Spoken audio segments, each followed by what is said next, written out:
Hi, my name is Melissa, and I'm the COO of Eleyae Systems, where we build systems that build brands online. We help e-commerce entrepreneurs go from 10K a month to 100K a month to $1 million a month in revenue without wasting a fortune on ad spend or working themselves to death to do it.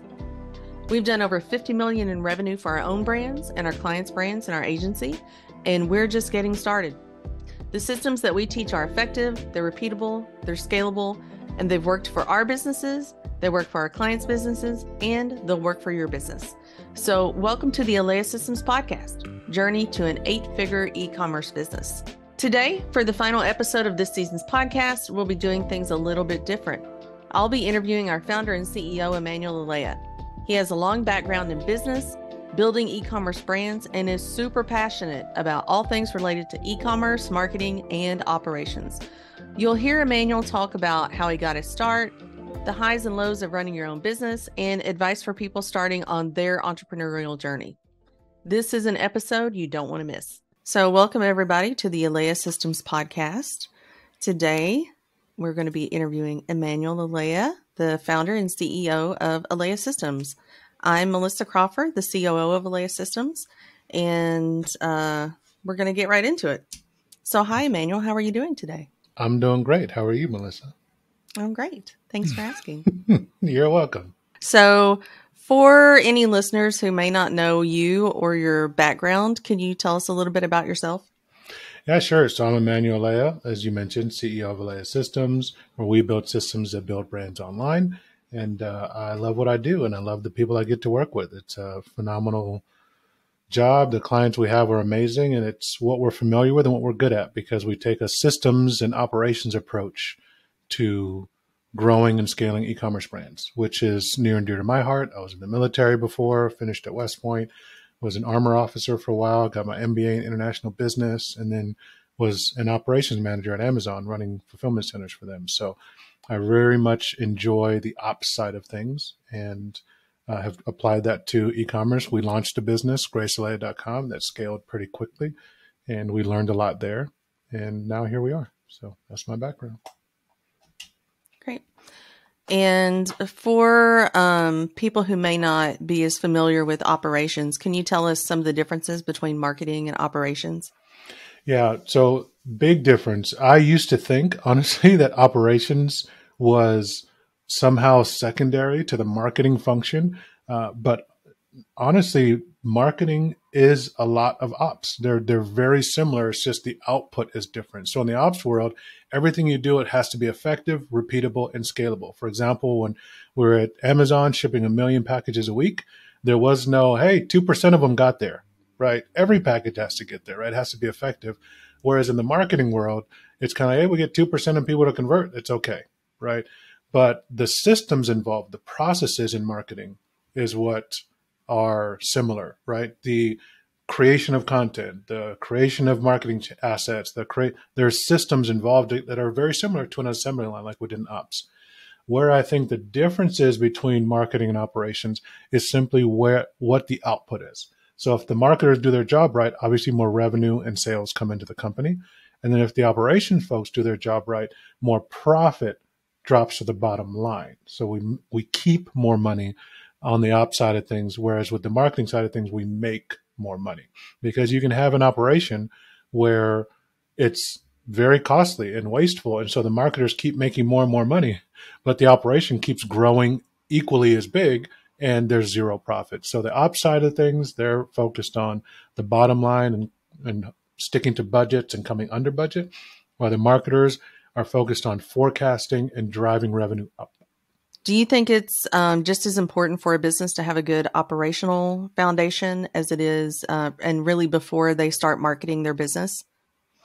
Yeah, and before they start marketing the business and as they grow, honestly, this to me is the saddest thing that we see with some businesses is where they start to grow too soon. We've seen it countless times where the founder has a good product, they get some early sales, some early traction. They're like, immediately crank up the marketing. And these are the folks you see grow themselves into bankruptcy. They grow too fast and their operations don't keep up and the wheels fall off. And there's very clear thing. The sad part is if they just knew what systems break in advance and prepared themselves, they could avoid the stress and the headache and just get those right. You know, you don't have to be an operational whiz. You just have to know what's going to break. And so it's very clear, especially in the e-com world, as soon as you start to scale, the first thing that happens is you get a lot more orders, meaning you're going to run out of inventory faster. So people start to run out of inventory. The second thing, actually, even before that, they get more orders. They can't ship it out. So you start to see delays, right? Or you start to see them not getting it out as fast. Then as they're shipping more and more and more and more, even if they can keep up, inventory starts to run out. And you start to see now we can't get the manufacturing in time, or the manufacturer is too slow. That's the other thing that happens. And then when those three dominoes fall, now you start to see people getting pissed. So now guess what? Customer service starts to back up. So you start saying, where's my stuff? Where's my order? Where's my stuff? And then it becomes a domino effect, because the angrier people get as time goes by, then they start to go back to your ads and the marketing channels, which are bringing in the orders and saying bad things on the marketing. So now they're posting on your social media, they're posting your channels, customer service is not answering, I didn't get my product, this is a scam. So now your ads stop performing, and then you begin this spiral down to where you can't dig back out. So now you get your inventory in, you ship it out to people, but your ads have been tarnished. And so they're not working. So even though now you have the inventory, you can't scale. It's the scariest thing. So ops to me is not necessarily what will scale the business and get it going fast, but it is what will keep it going as you start to scale. The other scary thing is when people grow too fast with paid advertising, right? Because, excuse me, if they don't have back-end sales like word of mouth, organic, email marketing, they just have ads. You see people who have the scariest type of business where, let's say you're doing $1 million a year business or a $10 million a year business, but 90% of your revenue is coming from Facebook ads, right? Or we won't say 90% because, 10%, you need the inventory. So let's call it 60% of revenues coming from Facebook ads, and you don't have good organic, you don't have direct traffic, you don't have email revenue, you've been growing primarily through ads. Well, guess what? One algorithm change, your whole business is shut down. And the problem with that is your cost structure is probably higher than you can afford if all of your sales dried up. You can't keep running at zero sales for the next 3 months. You're basically bankrupt. You got to pay for inventory, employees, shipping, fulfillment. That's a scary business to run. So I say I love how people are like in the guru space, in the e-com world, in the marketing space. They focus so much on marketing, but it's just sad that they don't really put as much attention on the operations side of things. The marketing stuff will get you going, and that's great. And it's easy to talk about. It's making money, gets people talking about making money, but it's not what'll keep you going. Ops will. Yeah. So it's really important to have your inventory dialed in, to have your organic social media, your website, like have everything optimized, and really set up to be able to scale with marketing. So all those things need to happen before you go spending money on Facebook ads, etc. So you talked about systems there. For the people who aren't familiar, can you walk us through a little bit about what we do here at Eleyae Systems and what those systems are? Sure, I'd love to. So the systems are straightforward. There's a couple of them. There's systems that we use to scale revenue, bring in customers, and then there's the systems to serve customers. This is the difference you've been asking me about marketing versus operations. So the systems to get customers are threefold. You have the awareness. So people need to hear about you. That's your paid advertising, your social media advertising, right? Things that reach out to people where they are and bring them to your brand. Then when they come to your brand, you need a way to convert them into a customer. That's like a Shopify store, WooCommerce store, BigCommerce store, Kajabi, any of these places where you can conduct a transaction hosting your products. And then the third phase is how you get people to buy again. That's your email marketing. Those three things, those three systems are the crux of how you get more customers. And to support them, we also have the ancillary systems, which are inventory forecasting and plannings to make sure you have inventory to put on your website, and then content. Ads, website, and email all need content. So those 5 systems help you bring in customers. And then on the flip side, you need to have systems that help you operate. So serve those customers. So when people order, they need to be able to get their orders. So order management systems, customer service systems, manufacturing, inventory planning and forecasting, and then admin, things like your QuickBooks and your POs and administrative type of stuff. So those are the core systems that we teach and preach here at Eleyae Systems and help clients execute with. You have a lot of followers on social media. A lot of people listen to the podcast, follow you on TikTok, LinkedIn, etc. And like what I hear from clients and prospective clients a lot is that they follow you. They've listened to everything that you've put out. You're very knowledgeable about a lot of different areas. Can you tell us a little bit about what your passion is and kind of how you got interested and started with marketing, operations, just business in general, e-commerce? Yeah, I actually got interested in it as a kid. Like my first foray into business was a little web design agency back in 1997. Seems so long ago now, but I was in high school and the internet was becoming a thing, and we learned Photoshop and I think it was Front Page, and Dreamweaver was the fancy, website builder thing at the time. I don't know how to use Dreamweaver. And I was like, man, I want to do that. I want to learn how to make money and have a business. Because what I saw was, my parents, they're immigrants, right? And the thing about immigrants, they come here, we're in America now. We must do business. Young man, come, business. You must do business in America. And so it's very much like the immigrant mentality, like, hey, capitalism, business, like, and they would all start businesses and they would all have businesses. And I was always like, but why aren't they quite taken off? There must be something to this thing, you'd see the ones that we were working on that were trying to get off the ground, but then you see another one just take off. And you're like, why did that one succeed and become $1 billion company and ours isn't? I mean, they were all successful. They were very well educated. They made money, dual income households, doctors, lawyers, academics. So we had money to invest in them. But this business thing was just a very tough thing to crack. So that was what's inspired me. If I could crack this business thing and be able to help people like my parents, my uncles, my aunts, all of whom had all kinds of, home health businesses and restaurants, and, they would sell things at the swap meet or have fragrance lines or different things. I could really help contribute to my community, and it would be fun to learn the business and the language of money. So that's kind of what inspired me. I ended up in the military, so I took a detour, but to me, it was like I'd get to learn leadership skills. It would help me if I were to grow a big business. And then once I got out, I would be able to get an MBA, which I ended up doing, to learn the language of business at a high level. I could work at a company that was a startup like Amazon, which got really, really big. But that was kind of what sparked it and how I continued it. And then when I finally got the opportunity back in 2013 to start, we went hard at it, and that's really kind of my story on business. And now I feel finally like we've come full circle. 20 years later, that 17-year-old kid, knows how to be able to look at a business and scale that business. So uncles, aunts, if you guys have businesses, I got you now. I know what to do now.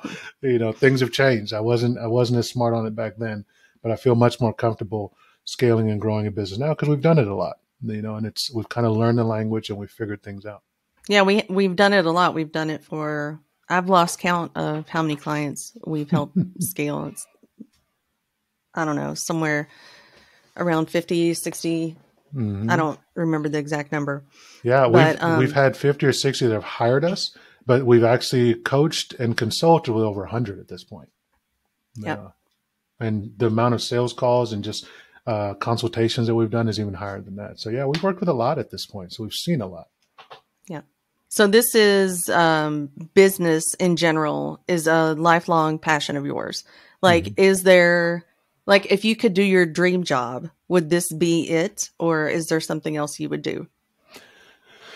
It is. It is I feel awkward saying that because I feel very fortunate because, I mean, there's a lot of people that go to work for a living, right? You have to work. And that's kind of how I was raised, right? Like you go to work, it's a job, and then you have fun when you're off of work. You don't have time for passion. You got to provide, especially as a man, you got to be a provider. That's our role. And so I fought hard in my career to get to an environment where, I may not be doing the thing I want to do in life, but one day I will.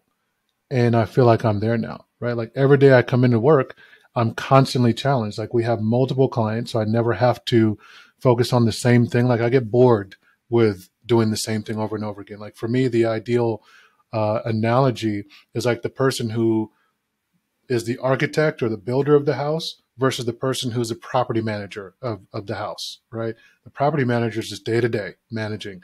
That to me is, I could never do that. And when I was working in corporate, I was working in the military, it felt like Groundhog's Day a lot of time, and it was stifling. Whereas to me, I need new projects, new exciting things to do. And so being able to work with different clients keeps things fresh, keeps things exciting. And I'm very much a fact finder on the Kolbe A test, the KOLBE, cognitive personality test, where I love consuming information. That's where, when I'm at my best, when I'm in the zone. I'm not starting something new. I'm not making anything with my hands. I'm not creating, spreadsheet, not necessarily spreadsheets, but like checklists and follow through. I'm researching. I love to research. So every brand that comes through, I get to sit there and dig into the brand and figure out, hey, what is your brand all about? And then what's going to work? I go into my bag of tricks. What are all the marketing tactics, the ops tactics? And maybe even if it's exciting, it's a new one. So I get to find new tricks to use with this brand. And that's what I get to do all day. And then the team that we've built are all people who are very similar to that or have a passion for business. So every day I'm working with people who are equally as excited and passionate about the things that I'm passionate and excited about. So yeah, I've found what my passion is. And yeah, that's what I'm going to do the rest of my life. Yeah. And the reason that I'm asking these questions is just so people can understand that this is your passion and this is what you really care about. Mm-hmm. And so like an example I would give is, if I had to have brain surgery and I needed to go find my own doctor, then I would want a doctor who, from the time when they were a kid or, very early on, was like, wow, I want to be a brain surgeon someday. And they spent their whole life like learning about that and educating themselves and reaching that goal and staying up to date on the new technologies and brain surgery, et cetera. That's the person who I would want doing my surgery, not somebody who was like, yeah, that job pays pretty good. I think I'll go do that. And so that's what you are. And it's I think it's very comforting for our clients who get to know you really well, because I'm not exaggerating. There's not ever been a question that I've heard them ask that you don't know the answer to, because you're passionate about it, you're knowledgeable, and you stay on top of everything that's trending. So like, as an example, when iOS 14 happened, like, you already knew in advance, like what was going down, what the implications of that were going to be. And that was a really big deal. It still is a big deal. And there's a lot of things going on in the world, like with the TikTok ban, et cetera, or proposed ban. So, it's not just your job to stay on top of those kinds of things. Like, that's actually what you love to do. I remember when we first met many, many years ago, like, you had a book, Ruby on Rails, that you were reading, like just, just a book for fun, like just laying around. So you're very, very knowledgeable and very passionate about the things that you do. So I just wanted to highlight that for listeners who may not know that. Thank you. Yeah, it's good and bad. Like, it's great. Like, if a client wants to hire me to help them, terrible if I'm at a party with someone, because all I want to talk about is Ruby on Rails or, iOS 14, the impact on attribution and whether tools like Triple Whale or Northbeam are going to help affect, better ad performance. And nobody wants to hear that at a party. They don't want to talk about that, but that's what I love talking about. I love geeking out about that stuff. Yeah. And then, so also for people who might be listening, I'll just give a little detail about what we do here at Eleyae Systems. We are a digital marketing agency. We do email. We do creative for people, creative that you can use organic. You can use it for ads. We run ads for people, Facebook ads, Google ads. And we have a variety of different packages that we kind of tailor to suit people's needs. And as Emmanuel said, we have a lot of like really talented people on our team, creative people.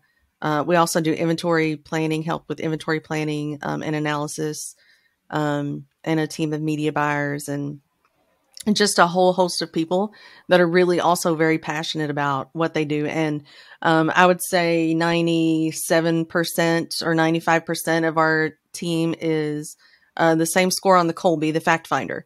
Mm-hmm. So that means everyone really loves to learn all the facts. They need all the facts, and they'll get all the facts before they proceed. So it is a really great team of people that we have here. The next question that I have for you is now that you have said that like you're really basically living your dream. You're in the job that you always like hoped for, envisioned you'd have. You're really passionate about it. So what's the hardest part for you about owning your own business, running your own business? Yeah, I'll tell you, it's a people business. I'm very much an introvert. And so I somehow have landed in a job where all day long I'm interacting with people, whether that's clients, or that's team, or that's my own coaches that are feeding into me and teaching me what's coming up, or sales calls, because I constantly am on calls to evaluate if there's better and newer solutions for our clients to benefit from. So I'd say that's probably the hardest thing. I didn't expect that. I mean, you think about it, you leave business. Some people, especially like myself, leave the corporate world because like, I don't want to have a boss. I've had a boss and I just want to work for myself. Well, when you get into business, you actually have everyone's your boss, right? Because you're constantly negotiating relationships, and you're constantly having to make sure that the relationship is working, and you're reporting basically to everyone, whether that's your employees because you want to keep them, because literally if they're good, like the people that we've been fortunate enough to have work for us, they're constantly getting offers from other places, or even sometimes clients will try and poach them, right, and take them with them. Or you have clients who you're reporting into because you want to prove that you're doing the work right, or you're trying to justify, to sales reps or coaches or all these people that, they should work with you, or that this is a good relationship to have, or partner programs. So I'd say that's probably, if, as an introvert, that was really difficult. But equal to in difficulty to that is keeping up. I was not prepared for how fast marketing moves. You mentioned iOS 14, iOS 14.5, iOS 15. All these things all happened in 1 year. Each and every one of them was a massive shift. Let's not even get started on how Google and SEO changes are almost every year. Panda and Penguin and all these things literally overnight, entire businesses get wiped out, like disappear. Facebook Messenger ad agencies literally were what they started and were wiped out almost overnight. The Chat GPT world, right? Like the whole copywriting industry is running scared right now. But at the same time, you've got all these shops now that are opening up to help people with prompt engineering, right? It just moves so quick compared to a warehouse. Warehousing hasn't really changed in decades, right? You get good at warehousing, you can run your entire career from start to finish, 20, 30-year career doing the same thing. Military, right? There's not much that changes being in the military, right? These are not fast-moving, fast-paced industries where every 6 months you have a completely new market and business model and clients. So it's extremely fast-paced. Being in marketing, and that can be tough and very, very difficult. If you could give someone business advice, or what is the best advice that you've gotten? Oh, I love this question because I think we have a counterintuitive answer to this. It's almost like the opposite of what most marketing advice is. Most marketing advice is about scale and revenue and marketing. Mine, it's to simplify.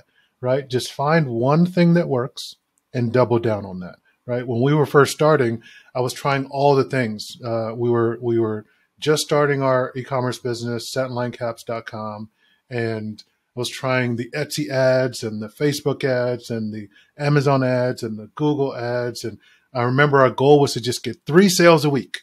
If we can just get consistently 3 sales a week, we'll be doing good. And then our goal after that will be to get 1 sale a day.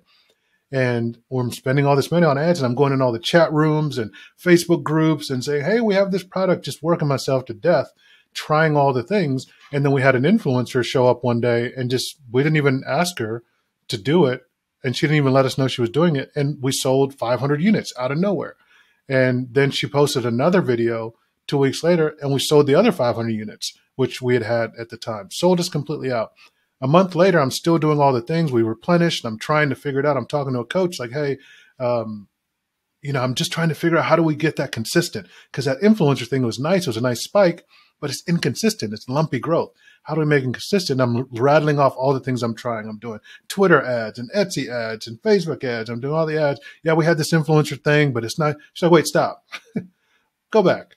The influencer thing sold you completely out. Why don't you just do more of that?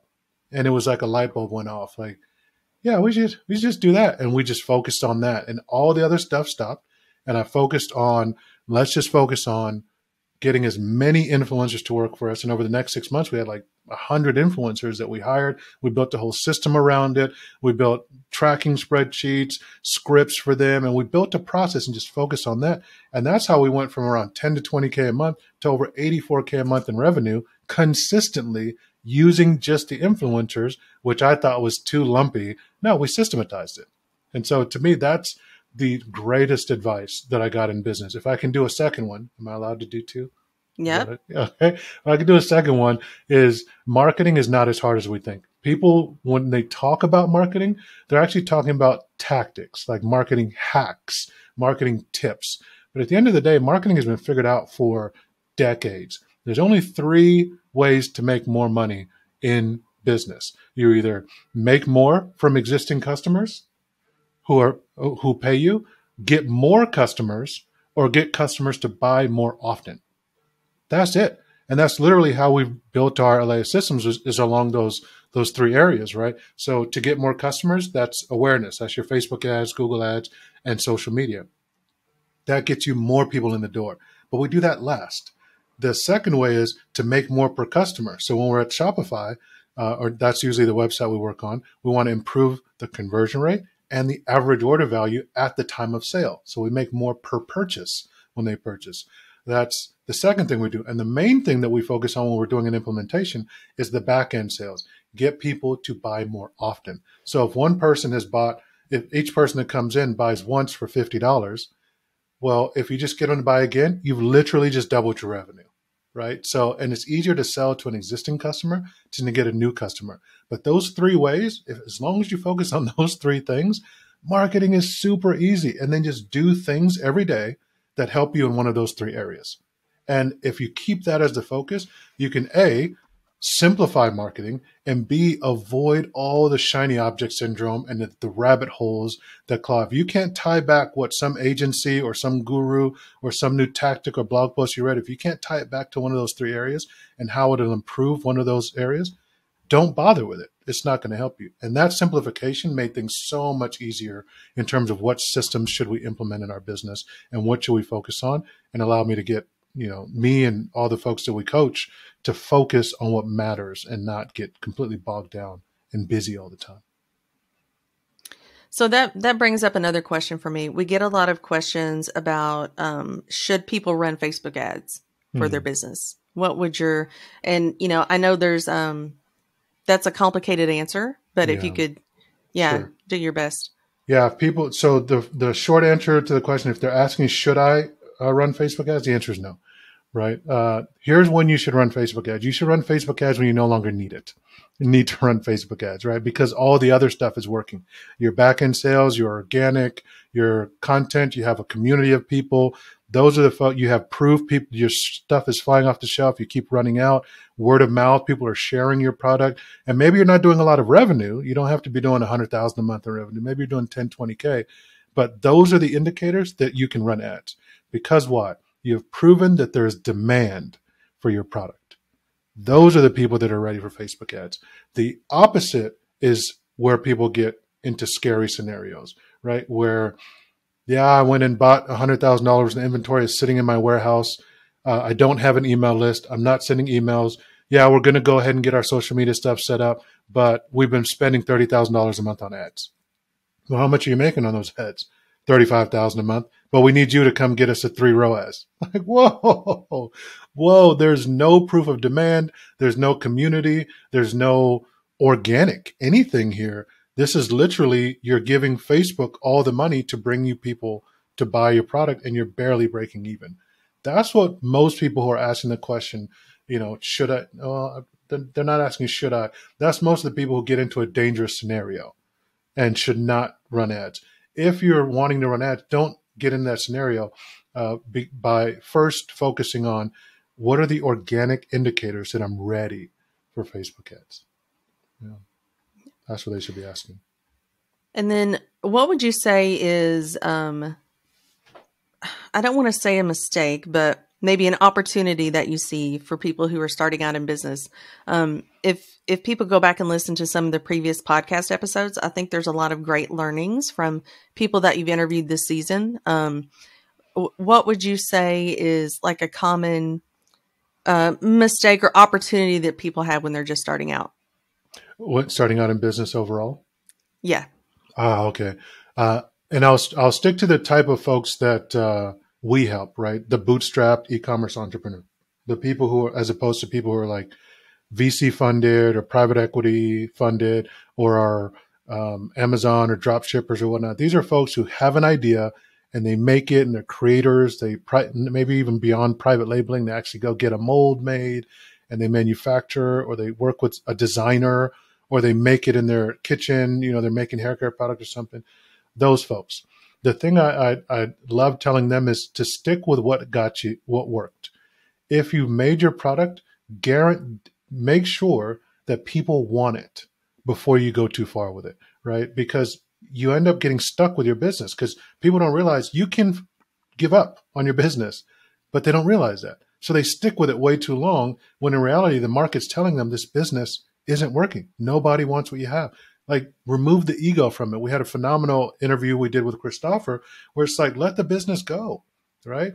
And then you can always start again. The key is to make sure you still have enough resources to start again. If you put everything in it and you just keep going, you're just, and make it, the business didn't fail, I failed, then you can't bounce back. So I tell people, don't let that happen. So in order to do that, validating demand is the sole job of the CEO founder at the beginning.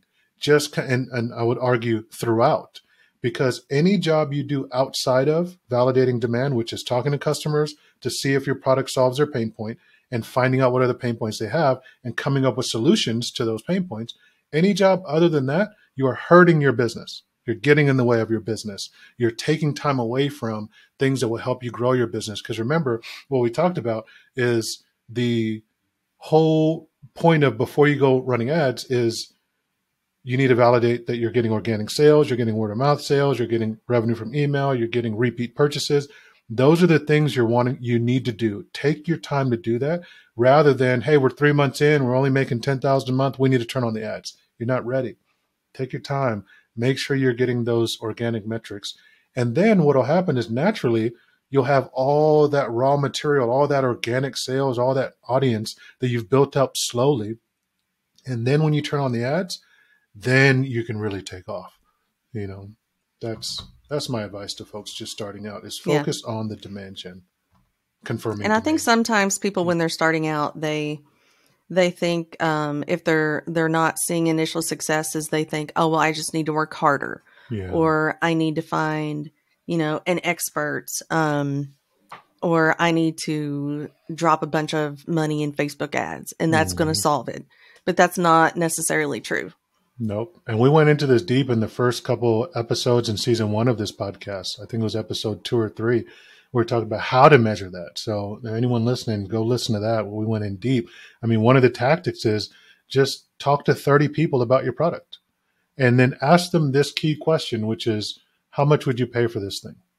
And if they say, without telling them what you're thinking of pricing it, if they say a number that's higher than what you were thinking of pricing it, that'll give you a profit, then you know that this product is more valuable to them than you were thinking of pricing it at. And that's a good product to have. Oh, here's another piece of advice that I feel like if you're not in the e-commerce space, this is more applicable to everyone too, whether you're a coach, creator, whatever. It's opposite of marketing advice, which is charge less than what you think you're worth. So many people are preaching this idea that, hey, charge what you're worth. Like if you're not sure what to price, come up with a number and then double it, triple it, right? Go after what you're aspirationally, what you want to charge. I think that's the worst advice, especially if this is your first time in business. Because when you try to charge that, when you talk to someone, that energy will come through. You're going to be nervous. You're going to know deep down, this is way more than you think it's worth.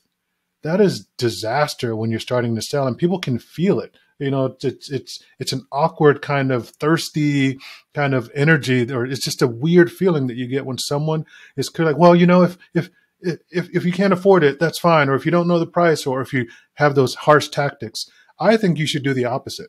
Instead of trying to charge more than you're worth, charge half of what you're worth, what you think you're worth.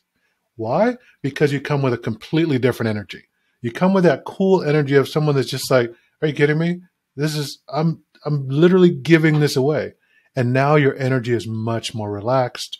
Your shoulders are back, you're lean back. And when they start creating objections, well, I think that's too expensive. Instead of, you know, getting riled up or maybe even folding or whatever that nervousness would create, instead of that, you feel calm and you can justify it more easily. You're like, okay, well then don't take it. Because if you don't think it's worth this, I mean, I honestly believe it's worth twice that at a minimum, but I've chosen to just get started at half. You have a whole different energy. And honestly, you're not as thirsty, you're not as anxious, and people will feel that confident and they'll fall into that, right? If you think it's worth $50, charge 25, because to you, you're just like, why isn't anyone taking it? Like, why wouldn't you, excuse me, not why isn't anyone taking it? Why wouldn't you take it? It's so affordable. This is so easy. And then what do you have? Now you have people taking it. Even if you're making less, you get the real gold, because the gold at the beginning is not sales. The gold at the beginning is testimonials. People demonstrating transformation. This worked for me this well. And the more of that you have in the long term, that is what's really going to lead you to being able to not just charge what you think you're worth, but doubling what you're worth later on. And that to me is the biggest piece of advice I could give to anyone starting out. Charge half of what you're worth so that you can get testimonials, so that you can then later use those testimonials to do the justification of your expensive price, so that people won't even argue. They're like, wow, look at these 20 different people who succeeded from your service. I don't care what it costs. Give it to me. Yeah, that'd be my advice. Good. That's good advice. And then let's switch gears a little bit and talk about just e-commerce in general. There's a lot of new technology. There's a lot of things going on. We have the introduction of AI, ChatGPT. There's hundreds of AI programs, softwares, etc. And then also the proposed TikTok ban. So I wanted to get your thoughts on all that stuff in general. Yeah, I think it's an exciting time. That was that quote, it's the best of times, it's the worst of times, right? If you're a digital marketer or someone who has relied on basically the effort, the workload, right? So folks who do a lot of like blog post writing, especially those content spinners or content farms, right? Or graphic designers or copywriters who are doing a lot of Me Too type of stuff, right? Where it's like, hey, you need 3,000 blog posts for your new site, you know, those kind of folks, that's going to be tough, because literally that is what this ChatGPT is built for. I do think, though, it is not as scary as some people are making it out to be, where ChatGPT is going to take over, because the thing it can't do is it can't come up with the ideas. That's where we still have human ingenuity, right? Where it's like, hey, if we have a new client and we're trying to figure out a new angle, we can use the ChatGPT as a research assistant to help us. But when it comes time to actually launch it into the wild to generate results, we can't ever go back and be like, well, ChatGPT said this was going to work. You know, like, we are the ones that are coming up with the ideas, and it's helping us. So the people who are scared of ChatGPT and things like Jasper and all this AI are looking at it differently. The way that we should look at it is, it's a good assistant to help us with ideation, right? Like a research assistant, writers' rooms in like a TV show, or, you know, the comedy writers, right? Like, it's not going to be the final say and come up with the best joke, but it will help you get there faster. And then once you've gotten and chosen, so now you can move into, instead of, hey, I'm going to sit here and come up with 20 jokes, or I'm going to sit here and come up with 20 headlines, you can simply say, give me 20 headlines about this. And then based on that, you can start to refine. So it'll help you as an assistant. And then you move into the role of more of an editor and polisher, than someone who has to come up with all those ideas. And that's on the ideation part. On the flip side of that, once you have the ideas, what normally would happen is you have the outline you finish your outline, you finish your headline, you've come up with your idea. Now you've got to sit here and write out a 10-page, paper or a 3,000-word blog post. Well, you can ask it to do that for you. And then it does the hard work of typing it out. And then you're now back into editing mode versus the plugging and chugging and just the boring tedious. The tedious part is what things like AI are going to help us with, not the creative intellectual part.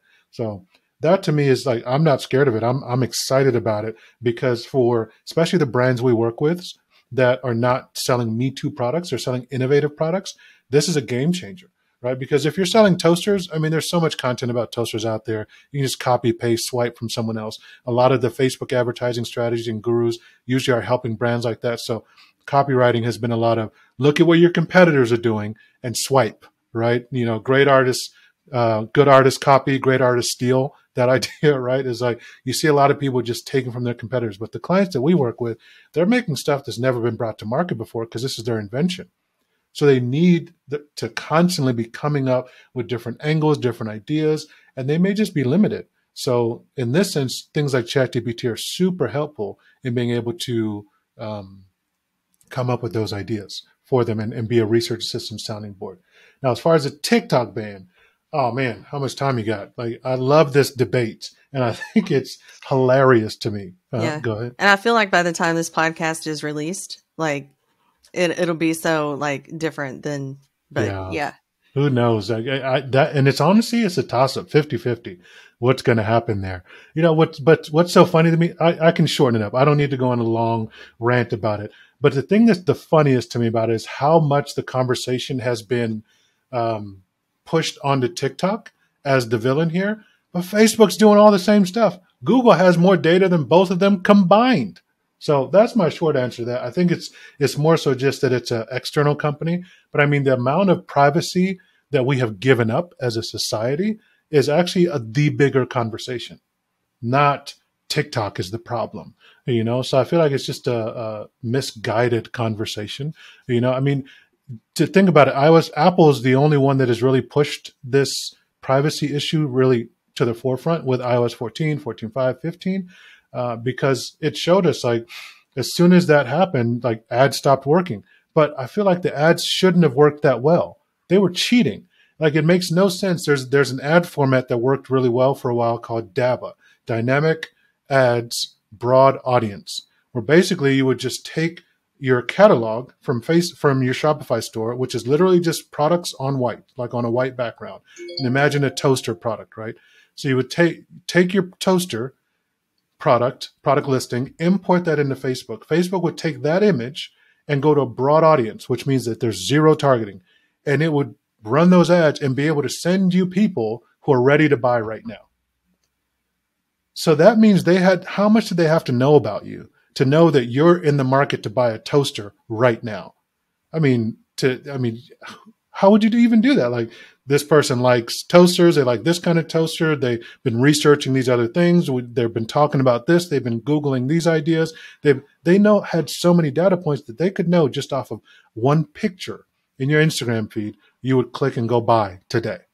That's scary levels of data mining. And they're not the only ones, Google, the credit card companies, a lot of that information is out there. So that's the biggest thing. The second thing, though, about the TikTok that I think is a little bit sad is that we're picking on them. But who wins in this TikTok debate is YouTube Shorts, right? Because what TikTok has done is they gave us what we've been needing for a while. Social media platforms got comfortable with the social graph, right? So now you could have, when you logged on social, you would see what your friends have posted. And that worked for a long time, but we kind of got bored with that because not all of our friends are posting the best content.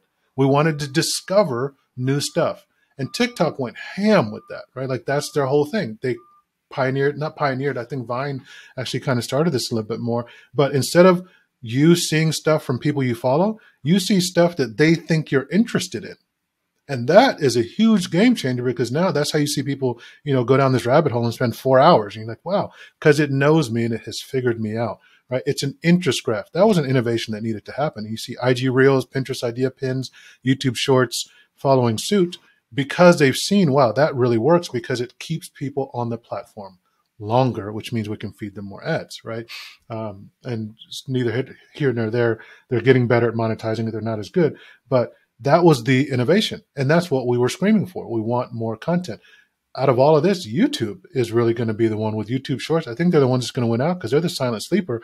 Because when you go to YouTube, you have a level of brand history and respect for YouTube.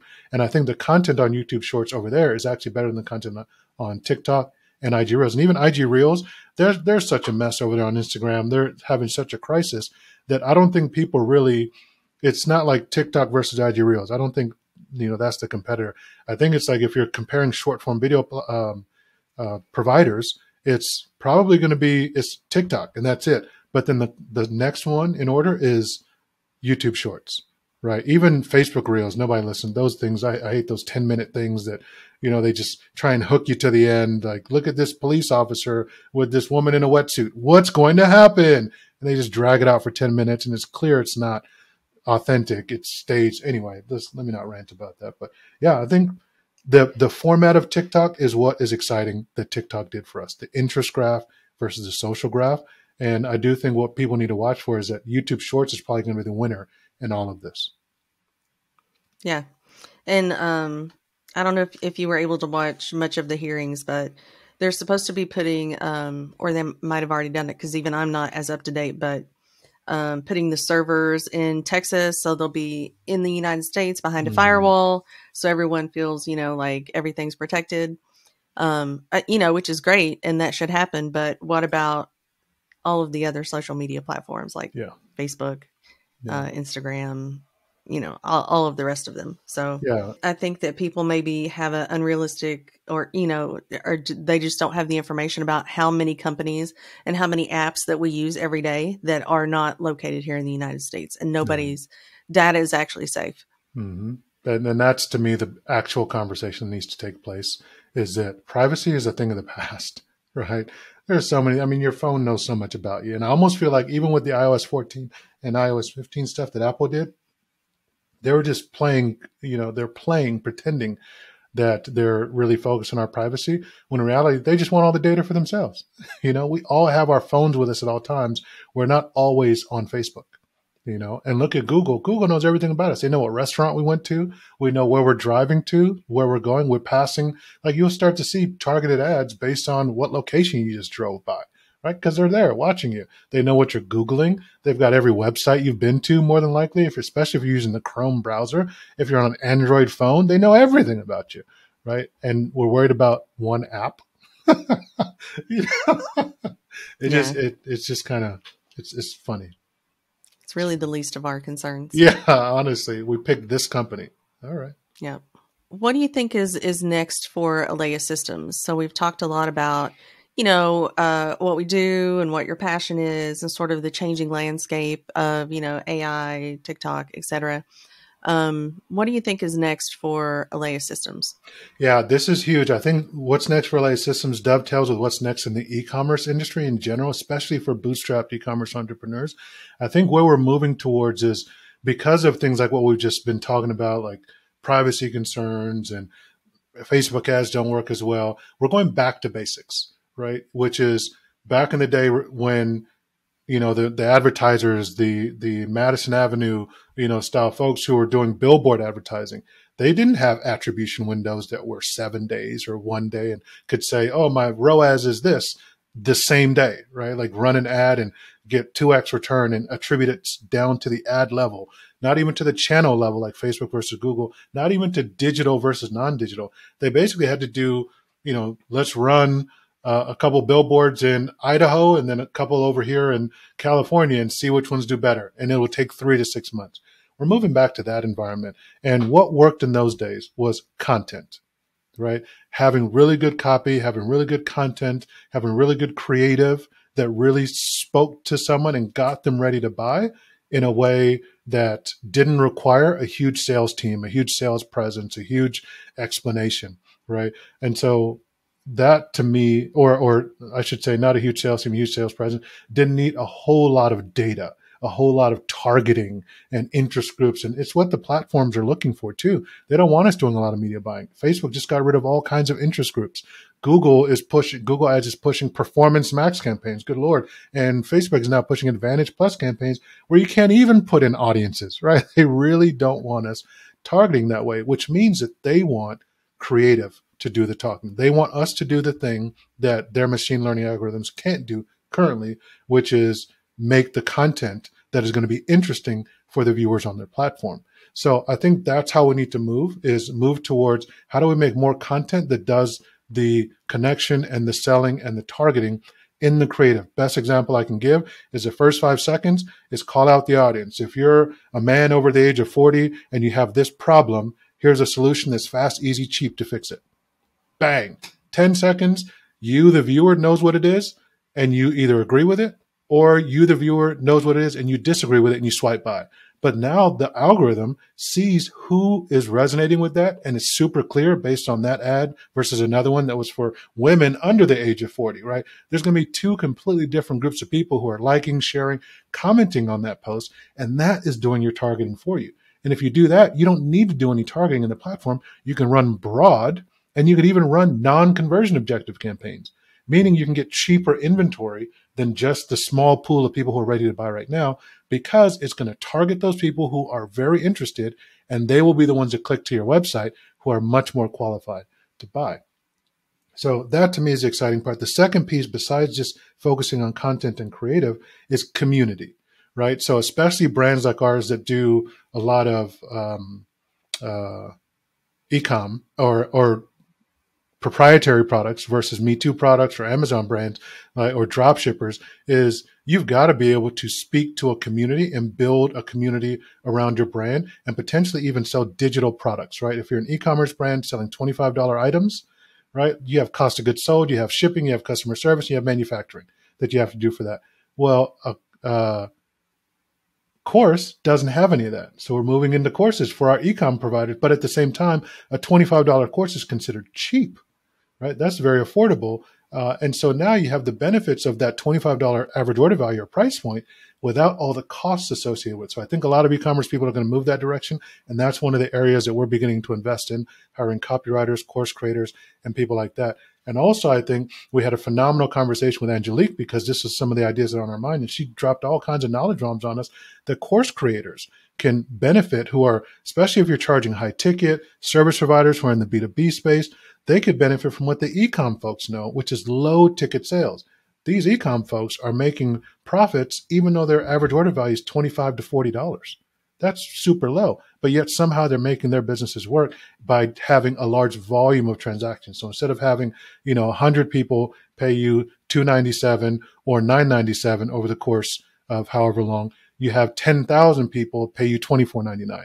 That's what the e-com people know. So I think there's going to be this merging of content, community, and commerce, where you see coaches and consultants picking up some of the skills from e-commerce people and e-commerce people picking up some of the skills from coaches and consultants. And that's how we're positioning Eleyae Systems to be right at the center of making that easy for both sets of groups to be able to do that in a streamlined, done-for-you way. Awesome. And for anybody who's listening, you can learn more and follow us on Instagram, Facebook, TikTok, the YouTube podcast, of course, YouTube. And we'll put some of those links on the screen or somewhere. We'll put some links somewhere so people can find us. In the show notes. Yeah. Yeah. But the last question I have is, if you had one final thought that you would want to leave the listeners with, what would it be? Keep trying. Keep trying. I think that business, we don't recognize how hard it is. I know people say business is hard all the time. It's harder than that. It's the most difficult thing I've ever done in my life, especially if you're successful in any other field of endeavor, whether you've raised family, which is hard, very difficult, or you've held a really high level job, or you succeeded in sports or in any other endeavor. You come into business thinking, I'm going to succeed here too. The skills that made me successful there are going to make me successful here. And those are the folks that get shellacked. The people who you just naturally do well, like high school kids who have nothing to lose and don't know failure much, or don't really have a lot of lofty, the young folks. And that's why the VC world really pushes on them, because there's less like, I need XY level of success to feel good about myself. Any success is okay. So I'd say, and also if you look at it in any other field of endeavor, you have training, you have socialization, you have school that taught you, you have peers that are doing the same thing, you have other people ahead of you who are doing it, a previous boss that did your job, or peers that are currently doing your job. As an entrepreneur, if you're doing it right, you're innovating, and you have no one else doing what you're doing. You're the person that came up with this product. You're the one that have to sell it, and there's no playbook for that. So you're going to learn from one school and one school only, and that's a school of hard knocks, meaning you're going to mess up a lot. And that's the expectation. That's if you're doing it right. And so if you're not comfortable with that amount of failure, where every single thing you do, you're learning from scratch, reinventing the wheel, and failing miserably, it's going to be a huge ego hit, and you're going to be miserable the whole time, and you'll just be unprepared. So I'd say I hate the idea of like, you just make it feel okay, it's going to be better. Like, don't get down on yourself. You're going to get down on yourself. The thing that kept me going was just this idea of just keep going. Yeah, it sucks. Yeah. That means you're doing it right. It's miserable. And if you don't, and also as a warning, if you don't want that level of misery, please take my advice and don't do it. There's a great book, The Hard Thing About Hard Things by Ben Horowitz. This guy took 3 or 4 companies public, and he talks about how miserable it was through each one, how stressful, how painful. And if you don't do it, that's fine. Go be the president. Go be an astronaut, which are jobs that are really hard in and of themselves. But he's saying this job is even harder. And I think he's right. It's tough. So instead of trying to make it seem like it's going to be okay and it's going to be fun, no, accept that it's going to be brutally difficult, and you should only do it unless you can't do anything else. I'm no longer a good employee. I can't get a job. I have to be in business. This is something I have to do. And so the way I just recognize that, and no matter how bad it gets, I just keep going. Awesome. Well, thank you, Emmanuel. Thank you. I appreciate you being a guest on your own podcast and allowing me to host. That's it for another episode of the Eleyae Systems Journey to an 8-Figure E-Commerce Business podcast. If you enjoyed listening to this episode, please leave us a review. It costs you nothing and gives me and the folks who worked hard to produce this episode great feedback on how this content helped you. And that's why we do this, to make sure that you get to that 8-figure business even faster than we did. So tell us how we're doing, and please, please, please leave us a review. And if you know of another e-commerce entrepreneur who could benefit from hearing this content, please share it with them. They'll thank you for it. I'm your host, Emmanuel Eleyae, and we'll see you in the next episode.